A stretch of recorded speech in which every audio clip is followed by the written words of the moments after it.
네, 글로벌 전략가들 함께합니다. 오늘 국내 증시 어떻게 출발할지부터 예상해 볼까요? 미국 주식에 상장된 한국 종목들, 주식들 야간 선물이 플러스고요. 0.47% 상승, 코르가 마이너스 1.55%인데 닷새 연속 올랐던 국내 증시가 오늘 조금 쉬어가도 이상할 일 전혀 없는 그런 분위기 속에서 오늘의 시장 타이밍, 투자 타이밍을 신한투자증권 황유연 필팀장님과 함께하도록 하겠습니다. 안녕하십니까? 네, 안녕하세요. 네, 주제 하단이 딱 그겁니다. 빵빠르를 이어가는 허니문 랠리 증시 만개가 지속될까요? 네, 허니문 랠리가 지금부터 시작될까요? 라는 질문이기에는 이미 시작 분위기에서 예, 어디까지 왔느냐가 지금 관건일 것 같은데 어떻습니까?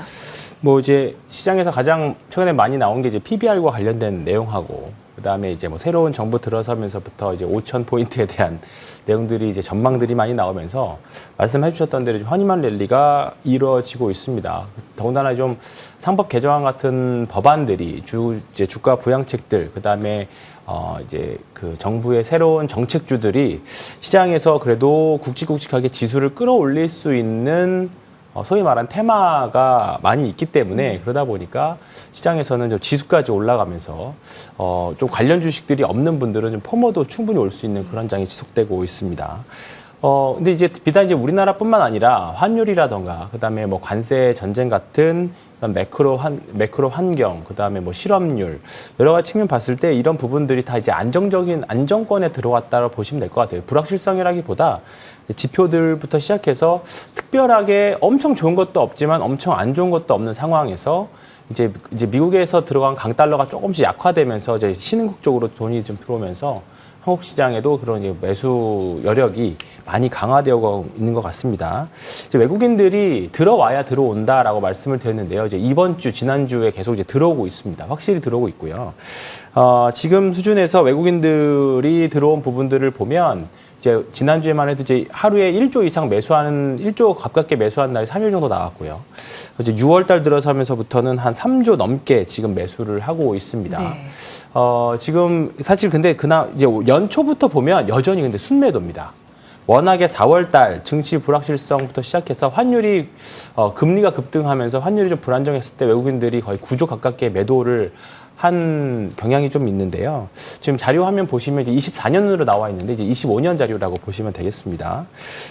이제 4월 달에 워낙에 많은 자금을 매도를 했기 때문에 그 부분들에 대한 매수가 이제 왔고 그리고 연초부터 하면 여전히 순매도거든요. 그렇게 보면 여전히 외국인들은 우리나라 주식을 매수할 수 있는 여력이 아직도 충분하다. 그렇게 보시면 되겠습니다. 그래서 일단 지금은 계속 말씀드렸던 대로 지수만 올라갈 수 있는 장에도 사실 대비를 해야 돼요. 아직까지는 여러 가지 뭐 엔터, 화장품, 조선, 그리고 뭐 방산, 뭐 여러 가지 또 지주사들 이런 종목들이 올라가서 좀 지수가 천천히 올라가는 경향이 좀 있지만 만약에 삼성전자와 하이닉스가 계속 지수를 끌고 올라간다면 좀 지수만 올라가 버리는 그런 상황이 될 수도 있습니다. 네. 그리고 그리고 여전히 PBR 1배, 이제 1배의 수준 왔기 때문에 우리 정부가 약속한 대로 조금 더 상법 개정 이런 부분을 통해서 외국인들이 가장 좋아하는 부분이 이런 부분이잖아요. 주주 환원과 투자자 보호 이런 부분들이 더 강화된다라고 하면 충분히 예전에 3,200포인트 정고점 갔을 때와는 지금 분위기는 사실 좀 다르다라고 보거든요. 지금은 좀 더 좋다. 네, 삼성전자가 오르지 않았음에도 불구하고 지금 이 정도까지 온 거잖아요. 네.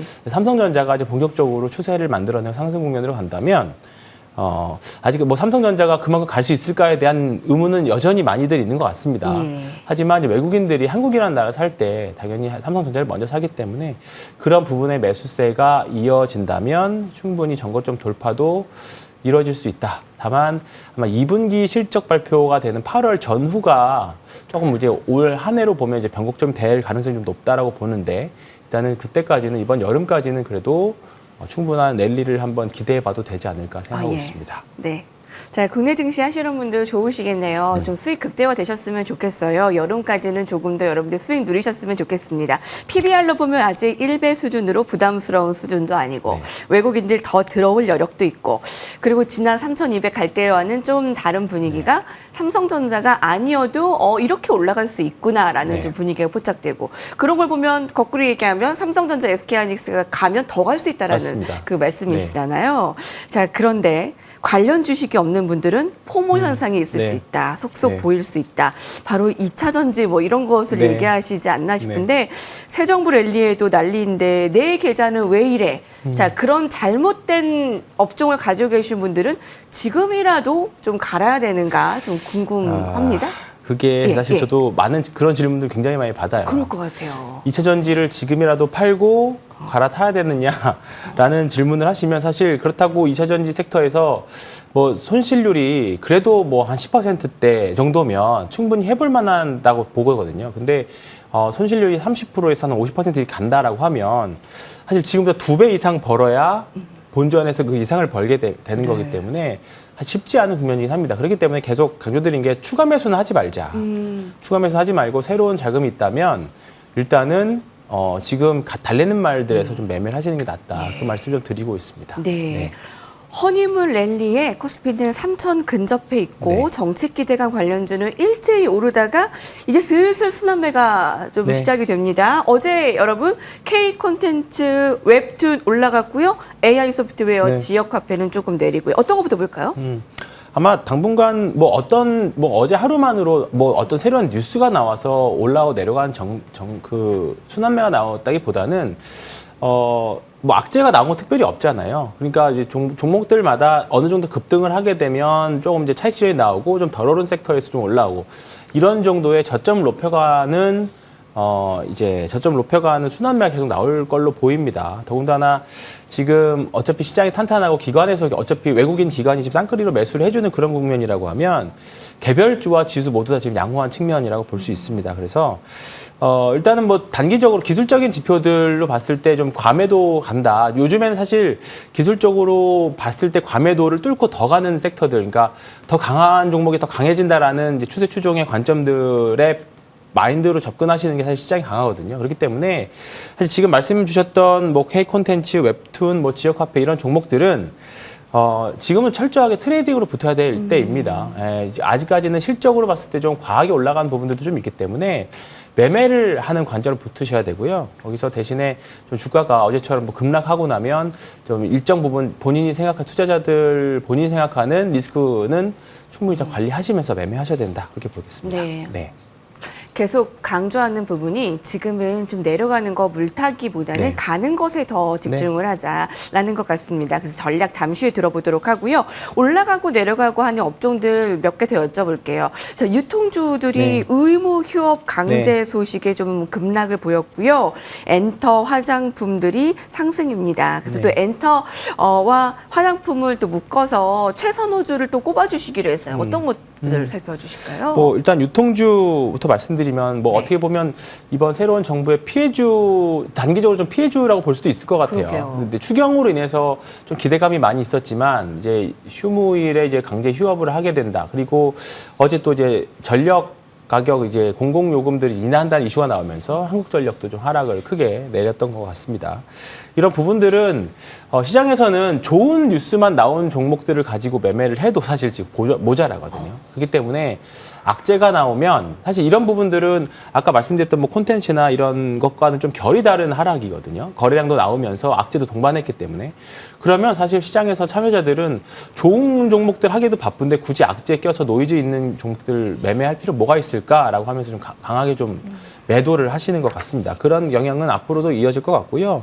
반대로 엔터, 화장품, 이런 한한령 해제와 관련된 소비재들은 일단은 악재 없이 계속적으로 잘 가고 있는 것 같습니다. 아까 제가 어제 올해 하고 내년까지 콘서트 규모들을 봤더니 네. 대부분 한 2만에서 3만 명 정도의 동남아시아부터 시작해서 유럽까지 있는 콘서트 홀들이 대부분 다 매진이 됐고 앞으로도 많이 기대가 되는 부분들입니다. 그리고 또 BTS 멤버들이 이제 이번 달에 모두 다 전역이 다 완료가 되기 때문에 그 부분에 대한 기대가 이미 이제 하이브 주가에는 많이 나타나 있는 것 같아요. 엔터사들 전체 영업이익 한 1조 정도 보고 있는데요. 그중에서 한 절반, 4천억대 후반에서 한 5천억 정도를 하이브가 담당할 것 같습니다. 예. 그리고 나머지 이제 엔터, SM부터 시작해서 다른 엔터사들이 한 5천억 정도를 담당할 것 같은데 그렇다 보니까 일단은 대장을 하이브로 볼 수밖에 없는 것 같아요. 하이브 대장주, 네. 예. 하이브를 계속적으로 보셔야 될 것 같고요. 대신에 이제 하이브와 플러스 알파로 되는 최근에 계속 신고가하고 있는 중국과 관련한 여러 가지 엔터 사업들 하고 있는 디어유나 그다음에 노머스, 그다음에 MD를 주로 판매하는 YG 플러스, 그리고 이제 큐브 엔터 같은 이제 중국 쪽 비중이 좀 상대적으로 매출 비중이 높은 큐브 엔터 같은 이런 엔터사들까지도 다 챙겨서 보셔야 될 것 같아서 엔터 섹터에서는 본인이 응원하는 아이돌이 있다면 네. 그 아이돌이 속한 엔터사를 사시는 게 제일 편할 것 같아요. 네네. 예, 모든 엔터사들이 지금은 과거의 사드처럼 돌발성 악재가 있지 않는 이상은 일단은 좀 2분기 실적 발표할 때까지 계속 끌고 갈 필요가 있지 않나 그렇게 좀 생각하고 있습니다. 예. 네. 혹시 엔터즈 가지고 계신 네. 분들은 좀 끌고 가도 될 것 같네요. 특히 이제 내가 좋아하는 네. 그 예술가의 네. 그 종목을 사면 되겠습니다. 일단 하이브와 VT가 엔터 화장품에는 최선호주로 꼽고 네. 있고요. 자, 오늘의 한마디는 좋은 종목만 가지고 매매해도 모자라. 자, 이렇게 볼 수 있지 않을까 네. 싶네요. 좀 전략 간단히 세워주시면서 그러면 조선방산 우주한 거 많이 올랐는데 또 이거는 어떤가요? 라는 또 질문까지 녹여볼게요. 뭐 조선방산 많이 올랐다는 내용 말씀은 사실 뭐 나올 때마다 그러니까요. 하셨던 것 같아요. 예, 끝이 어딘지 모르고요. 일단은 지금 가장 강한 추세를 내고 있는 종목들입니다. 사실 방산도 이제 러시아 우크라이나 전쟁이 좀 끝나는 즈음에서 사실 주춤했었거든요. 주춤했다가 이게 생각보다 쉽게 끝나지 않는다라고 하면서 다 신고가 돌파가 나고 거기서 한 번 더 강한 추세들이 나오고 있습니다. 주식들의 특히 지금 같은 시장에서의 주식들의 특징은 주가가 뭐 올라갈 때도 있지만 빠질 때도 있겠습니다만 쉴 때는 덜 쉬고요. 신고가가 나는 종목들은 올라갈 때는 상대적으로 더 세게 올라가는 경향들이 있습니다. 그렇기 때문에 지금은 신고가에 있는 종목들 안에서 단타를 하시는 게 좋을 것 같고 네. 일단은 이제 오늘 밤에 CPI 발표 있잖아요. 예, 그런 부분들 좀 있긴 하겠습니다만 돌발 악재 우리가 예상치 못한 것보다 조금 더 과하게 나오면 조정이 있을 수 있겠지만 네. 당분간은 한국 증시가 네. 상대적으로 강한 모습 계속 이어지지 않을까 생각합니다. 네. 자, 오늘 말씀 감사합니다. 네, 고맙습니다.